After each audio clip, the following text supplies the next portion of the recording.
What's up, y'all? Good morning. I'm in the shop right now, taking care of business before I head out on the road for today's appointments. And I thought I would just do a video to kind of talk about some stuff. Here on the desk, I've got stuff that I brought in yesterday or Friday, I can't remember, one of the two, out of my pinning area in the truck. And as you can see, it's basically a whole bunch of setup keys. Oh, look at that nice little look at focus. Look at that nice little burr left on that factory M-Tech key. Good job, M-Tech.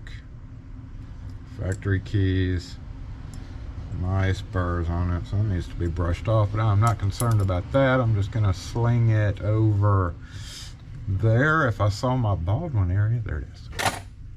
Baldwin, M-Tech, whatever, same thing. Anyway, what I'm doing now is, as I've mentioned before, I'll make setup keys and use them. And unfortunately, I don't send out any with my name. And I've got over here, I've got some Wisers, because we do sell a lot of Wiser, Master Lock Wiser. And I've got so many of these Precuts. The one thing about them is they got that big head, so they weigh a lot. So these are actually more valuable to me in a recycle situation than they are trying to keep and sell. Because when I'm selling Precuts, when I do have Precuts for sale on eBay, I have found that true Wiser, like these, will sell a lot better than even though they're Wiser depths. People just don't want those. So going ahead and melting those guys down, just because of the weight especially, and getting rid of the setup keys that I have used. Now I could come in and just recut these and use them again, but let's see, what are these? These are all pre-factory. 78825, 788. Okay, we can keep these. Or recut them. I don't know what we're gonna do. Let's get rid of them. They're Precuts, I don't care. And then the rest of the Precuts I put over here in my desk area, because I'm not on the road and I can reuse them here. I don't know where they're going once they leave here, and I'm gonna take the rest of all this out, get rid of the metal. But the whole point of this video really is to talk about this guy. That guy right there that came off of one of these. Now, this is not really just specifically about that. You know, this is just a, oh, what do you call it? That's just a metaphor, I guess you could say, for locksmithing. One of many that you would run across on a daily basis, because it was a rekey that took a lot longer, and it always takes a lot longer when there's an issue. I don't know why I put it over there. Come back over here. And this one obviously had a pretty major issue for me to have to cut it. Now, if you're wondering what that is, it looks like a collar from where you're at, but it's actually a cylinder screw retainer. The cylinder basically comes through here, all right, and this is, is that, yep, that's about right. All right, screwed around it like that and tightened down. That's used on narrow style doors. These are fake Quicksets, so I'm gonna get rid of them. I get on a rekey and it's too, I can't remember why I needed to take it off. I had to take it off for some reason, like it wasn't tightening down, or I had to switch the cylinder, something along that line. But when I took it off the door just to rekey it, for some reason or another, it's been in my truck for a couple of weeks, and I remember the facility I was at, but this part right here is actually mine.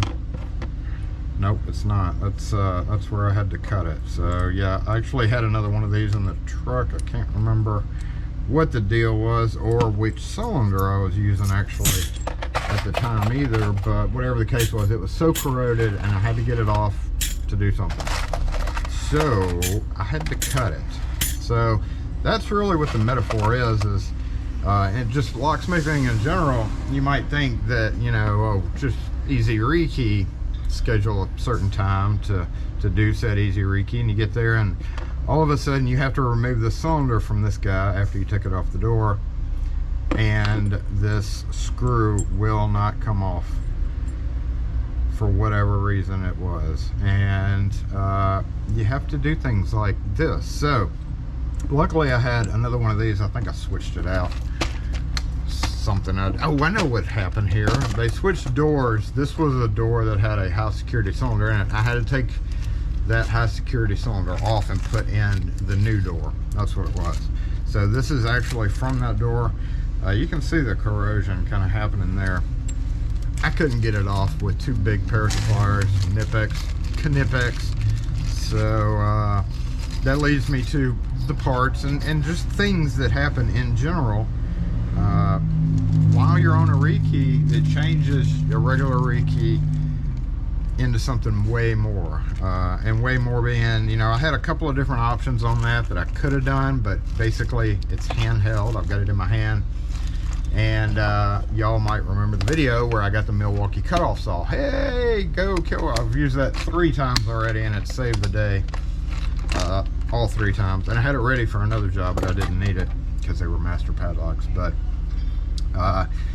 yeah, that's just the thing. It's problem solving, and that's the whole part of locksmithing is you solve problems. You solve problems for people all day. Now I'm talking like residential, commercial.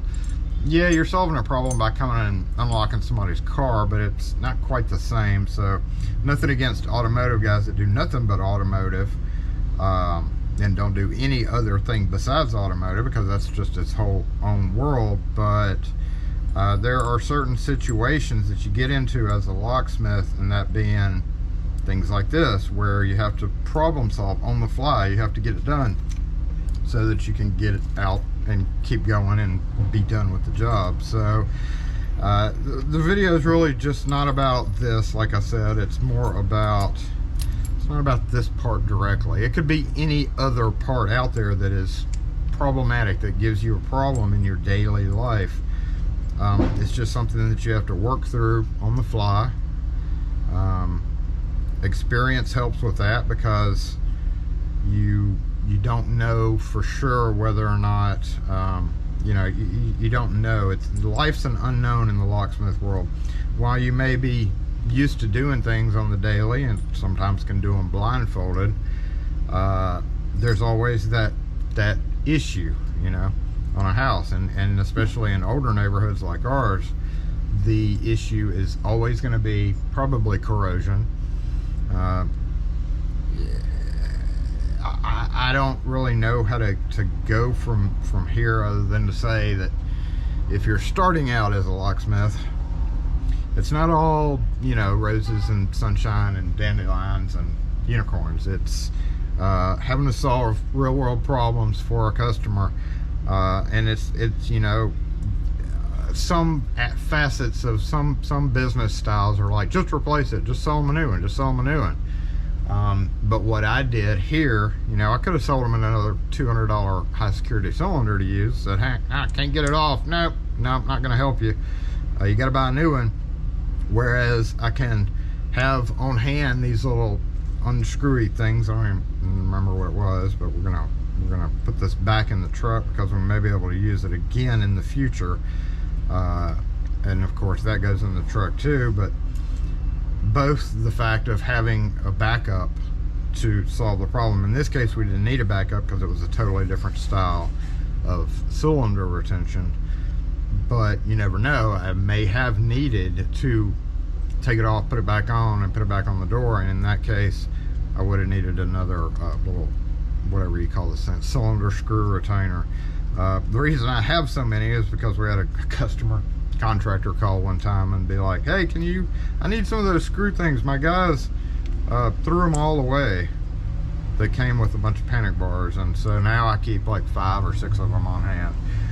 But this would be another reason why I keep 5 or 6 of them on hand. So kind of just a metaphor of the daily locksmithing that you got to deal with sometimes in our world.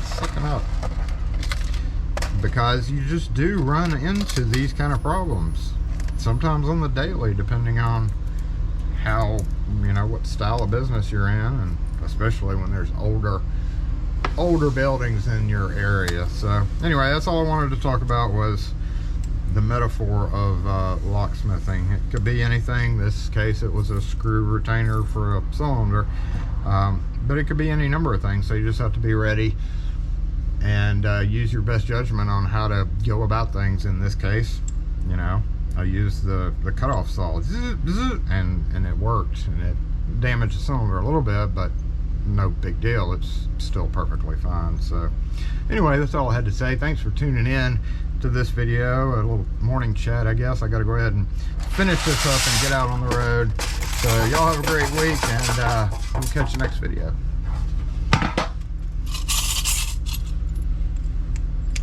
Wait, I don't need that cylinder, do I?